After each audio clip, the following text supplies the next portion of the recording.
Ilgamžiškumo tema besidomintis gydytojas, biomedicinos mokslų magistras Voldemaras Giedrimas badavimu susidomėjo dar studijų laikais, sėkmingai jį taiko ir šiandien. Nors specialistas tvirtina, kad badavimo nauda milžiniška, visgi įspėja, šis sveikatinimo būdas tinka ne visiems.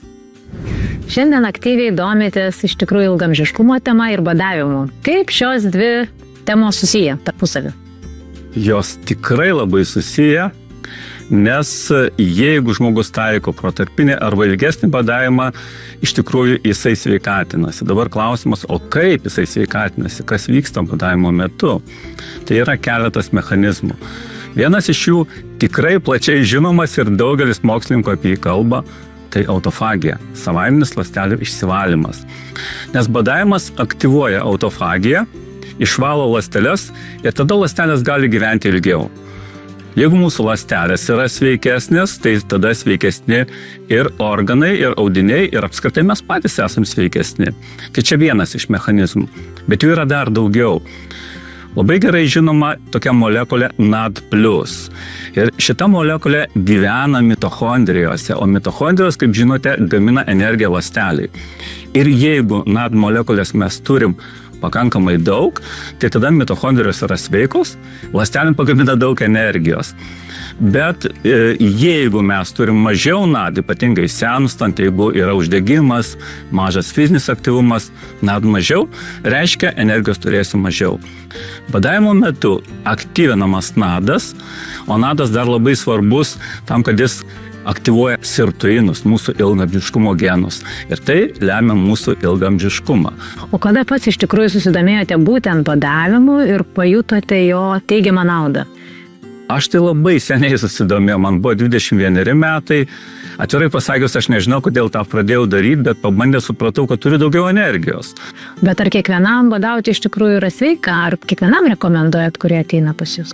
Ne kiekvienam. O kam netinka? Iš tikrųjų labai svarbu aiškiai iškomunikuoti taip vadinamas badavimo kontraindikacijas, kam negalima badauti. Tai pirma, jeigu žmogaus kūno masės indeksas yra mažas. Reiškia, jis neturi atsargų riebalinio audinio, raumenynas yra labai silpnas, tai tada ne. Toliau žmonėm vyresniem negu 65 metai. Nerekomenduojam, kodėl. Gali turėti labai daug lėtinių ligų ir tai gali būti, tokia... Provokuot, ar ne? Taip, jie iš esmės turi tas lėtinės ligas. Toliau, jeigu yra inkstų, širdies nepakankamumas, kepenų nepakankamumas, sakom ne. Ne. Aktyvi vėžio forma, irgi sakom ne. Širdies ritmo sutrikimai, pirmo tipo diabetas ir labai svarbu iškomunikuoti valgymo sutrikimai. Esami arba buvę? Ne. Badauti tikrai nereikėtų ir netinka. O gal girdėjote visuomenėje sklandančių kažkokių mitų apie badavimą? Tai taip. Daug jų yra turbūt. Mitų yra labai daug, bet svarbiausia, kad tuos mitus kuria tie žmonės, kurie niekada to nedarė. Mes dažniausiai iš jų girdim. Tai pagrindinis mitas, kad tikrai man bus silpna ir aš tikrai susirgsiu, pažeisiu savo inkstus arba dažniausiai kepenis ir daug įvairiausių kitokių mitų. Tai ar taip yra? Ne. Mes matom, kad žmonės pas mus badauja 5, kartais 7 paras. Aš pats esu 10 parų badavęs. Ilgiausiai čia. Ilgiausiai, taip. Norėjau tiesiog pasižiūrėti. Ir kaip tik badavimas sveikatina, yra labai daug mokslinių publikacijų. Ir mes tai, ką rašom mokslinėse publikacijose, patikrinam patys ant savęs, nes tą darom. Bet turbūt labai svarbu badaujant turėti vedlį, ar ne, ypatingai jeigu pirmą kartą badauja žmogus, jeigu ne vieną, gal net dieną sugalvoja 2, nes reikia žinoti, kaip ir sugrįžti į tą įprastą režimą, ar ne? Būtinai, nes aš visada rekomenduoju žmonėm, kurie nusprendžia pabadauti ilgesnį laiką. 2, 3, 4 paras. Būtinai pirmiausia pasikonsultuoti su gydytoju, kad įsivertintų kraujo tyrimus. Ir tada aiškiai pasakytų, žmogus gali badauti ar ne. Na ir toliau badavimo metu labai svarbu matuoti kraujo rodiklius, sekti bendrą organizmo būklę, arterinį kraujo spaudimą. Tai yra labai svarbu. Nes jeigu atsiranda kažkokie pakitimai, galima po truputėlį išeiti iš badavimo. Bet svarbiausia, turbūt nebadauti yra sunkiausia. Žmonės padaro dažniausiai klaidų, kai jie išeidinėja iš badavimo. Baigiau 5 dienas, dabar tai jau pavalgysi. Tai va čia būna daugiausia klaidų. Na gerai, kaip atrodo tada jūsų diena? Kaip tie sveikos gyvensenos, kokie žingsniai yra? Na tai iš tikrųjų, jeigu kalbam apie mitybą, tai mes valgom dažniausiai 10, 11 arba net 12 valandą. Tai yra mūsų pirmas valgymas. Dabar visi klausia, kas pas mus yra ant stalo. Mes valgom daug sočiai ir iš tikrųjų, na pavyzdžiui, šiandien pusryčių lėkštėj buvo apie 60% žalių daržovių, labai mažai vaisių. Ir praktiškai buvo dar kažkas iš žuvies. Mėsos aš nevalgau, žmona šiek tiek valgo. Tai čia yra mūsų pusryčiai, jie yra soti. Kaip pietus galėtų būti? Jie yra pusryčiai per brūkšnelį pietus, galima taip sakyti. O tai kiek jūs kartų per dieną Mes valgom 2 kartus. Ir paskui būna tokia vakarienė, maždaug kokią 5-6 valandą. Viskas.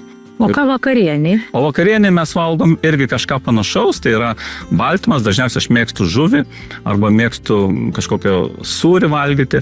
Tada vėl yra labai daug daržovių. Apie pusę lėkštės turėtų būti daržovių, daug aliejaus ir mes stengiamės taikyti Viduržemio jūros dietą. Labai svarbi sąlyga neužkandžiauti. Nevalgyti tarp 1, 2 arba 3 valgymo. Jeigu norim užkandžiauti, aš visada sakau savo draugam pažįstamiem, užkandžiaukite vandeniu, įsipilkite taurę ir atsigerkite. Daugeliui skamba turbūt nelabai linksmai, užkandžiaukite vandeniu. O kas sunkiausia žmonėms badaujant, ką jie pasakoja jums? O kaip jūs galvojat? Susilaikyti, nepavalgius kažko, neužkandžiauti. Daugelis žmonių galvoja, kad bus didžiulis alkio jausmas. Ir žmonės sako, alkio jausmas augs, didės, kiekvieną dieną bus didesnis. Atvirkščiai būna. Iš tikrųjų nėra taip.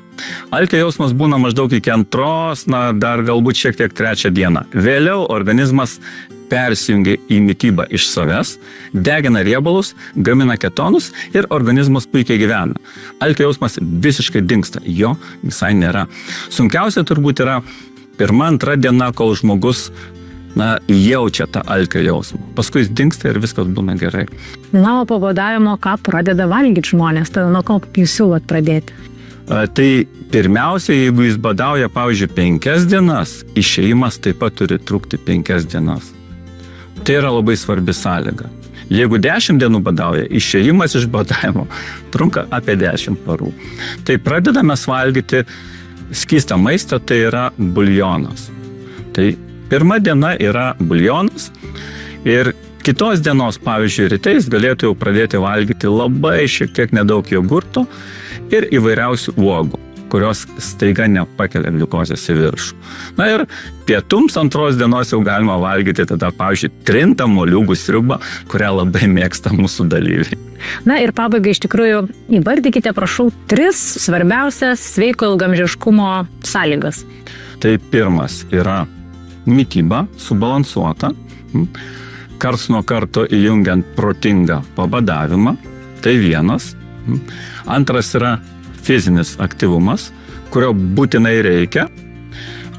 Nesvarbu, kokio žmogaus amžiaus yra. Ir trečias yra labai svarbus, tai geras miegas ir dar prie to pridėčiau streso kontrolę. Tai čia yra pagrindiniai dalykai, kurie iš tikrųjų ilgina mūsų gyvenimo trukmę, duoda mums laimingesnį ir sveikesnį gyvenimą.